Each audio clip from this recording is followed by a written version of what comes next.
দেখো বন্ধুরা, তোমাদের একটা জিনিস দেখাচ্ছি, সেটা তোমরা খাও কি না আমি তোমাদেরকে দেখাচ্ছি।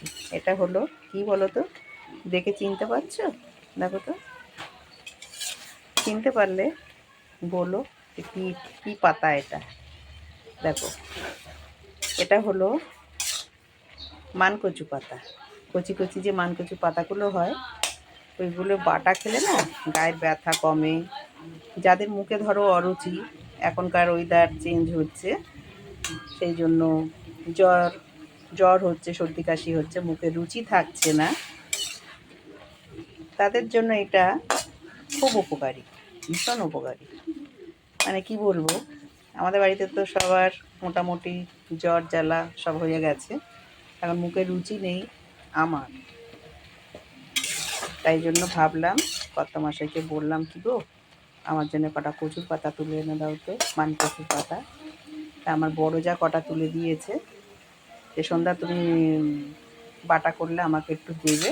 উনি এই দেশীয়, উনি কচুর পাতা দেখলে গা চুলকায়, কচু দেখলে গা চুলকায়, তা উনি খেতে পারে না। তাই আমি তো ওপার বাংলার, সেই জন্য আমাকে বলে যে সন্ধ্যা তুমি একটু কচু টচু করলে তুমি বেশ ভালো বাটাবুটি করতে পারো, তাই জন্য একটু রান্না করে আমাকে দিও, কচুর পাতা বাটা করে একটু আমাকে দিও, আমি খাবো, ঝাল কম দেবে। তা এই কচু ঘেঁচু জিনিস, এই কচুর পাতা এমনই, একটু ঝাল বেশি না দিলে বন্ধুরা খাওয়া যায় না, তাই না? তাই ভাবছি একটু ঝাল দেব, একটুখানি দেবো ওনাকে খাওয়ার জন্য, যে বড়দি আপনি একটু ভাত বেশি করে মাখবেন, পাতা বাটাটা একটু কম করে মাখবেন, তাহলে ঝালটা কম লাগবে। তাই আজকে কচুর পাতা বাটা করছি, এটা দিয়েই আমি ভাত খাবো, আর কিচ্ছু দিয়ে খাবো না। তাই মনে হলো বন্ধুদের সাথে একটু শেয়ার করি। আমি আলু সিদ্ধ, দেখো বন্ধুরা, আমি আলু সিদ্ধ ভাত করলেও তোমাদের সাথে শেয়ার করি, নিরামিষ হলেও আমি তোমাদের সাথে শেয়ার করি, মাংস ভাত হলেও শেয়ার করি, মাছ ভাত হলেও শেয়ার করি, যা কিছু খাই না কেন, রুটি তরকারি খেলে সেটাও শেয়ার করি। তাই জন্য মনে হয় তোমাদের সাথে শেয়ার না করলে আমার একদম ভালো লাগে না। তোমরা হয় খারাপ বলবে, নাহলে ভালো বলবে যে দেখো বউটা সব কিছুই দেখায়। হ্যাঁ, আমি ফেসবুক বন্ধুদেরকে প্রচণ্ড ভালোবাসি, শ্রদ্ধা করি, আর আমার ভালো লাগে, তাই জন্য তোমাদের সাথে আমি শেয়ার করলাম। তা দেখতে থাকো আমি কেমন করে এই বাটনাটা করি। এই জিনিসটা শুকিয়ে নেব ভালো করে, রসটা। এই দেখো কেমন হয়েছে, দেখো রসটা পুরো শুকিয়ে গেছে। কিছুক্ষণ ঠান্ডা হলে, এই গরম এইটা জলটা শুকিয়ে গেলে পরে একটু ঠান্ডা হয়ে যাবে, তারপরে আমি মিক্সিতে দিয়ে মিক্সিটা করবো, করে কীভাবে করি তোমরা দেখতে থাকো, সাথে থাকো বন্ধুরা। যেভাবে আমার পাশে আছো, সাপোর্ট করছো তোমরা, সেইভাবেই থাকো। তো চলো এবার ঢেলে নেবো একটা জায়গায়। এই জায়গাটা নিলাম, ধুয়ে পরিষ্কার করে নিলাম, এর মধ্যেই ঢালবো। দেখো পুরো শুকনো শুকনো হয়ে গেছে, একটু নুন দিয়েছিলাম, নুন দিয়ে আমড়িয়ে নিলে জিনিসটা ভালো হয়। এই দেখো কি সুন্দর নুনটা যে শুকিয়ে গেছে, কড়াটা সাদা হয়ে গেছে, এটা আবার কড়াটা ধুয়ে নেব। তো চলো গ্যাসটা অফ করে দিলাম এখনকার মতো।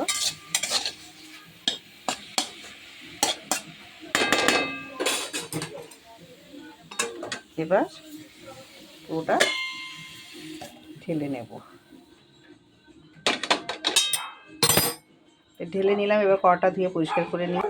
দেখো বন্ধুরা, আমি লঙ্কা দিয়ে দিয়েছি, রসুন দিয়ে দিয়েছি, আর এই দেখো গোলমরিচগুলো দিয়ে দিচ্ছি। এই গোলমরিচটা রেখে দাও।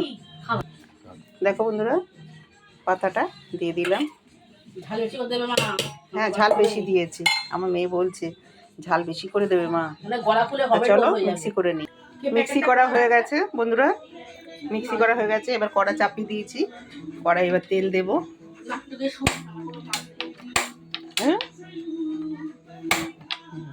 গ্যাস জ্বালিয়ে দিলাম, এবার তেল দেব।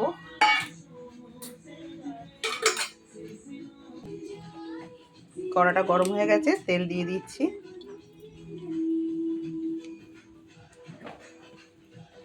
তেলটা গরম হয়ে যাক, এবার আমি কালো জিরেটা দিয়ে দেবো। হাতে ডলে একটু ঘষে নিয়েছি। একটু নাড়াচাড়া করে দিই। এবার আমি পাতা বাটাটা দিয়ে দিলাম।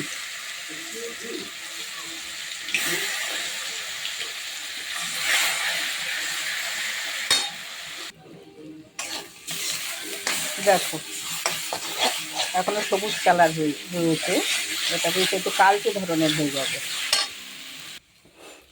দেখো বন্ধুরা, পাতা বাটাটা আমার রান্না হয়ে গেছে। এবার অফ করে দিচ্ছি গ্যাস, হয়ে গেছে কমপ্লিট। এবার শুধু খেতে বাকি, তা আমার খাওয়ার একটু দেরি আছে। নারকেল গাছ ঝোড়ানো হয়েছে, এবার ওই গাছগুলোর পাতাগুলো একটু পরিষ্কার করব, একটু দেরিতে খাবো। ঠিক আছে বন্ধুরা, তা চলো আজকের মতো ভিডিওটা এইটুখানি ছিল। ভালো লাগলে লাইক কমেন্ট শেয়ার করে দিও। আমার ভিডিওগুলো ভালো লাগলে তোমরা আমার পাশে থেকো, শেয়ার করে দিও। টাটা, শুভ দুপুর, টাটা।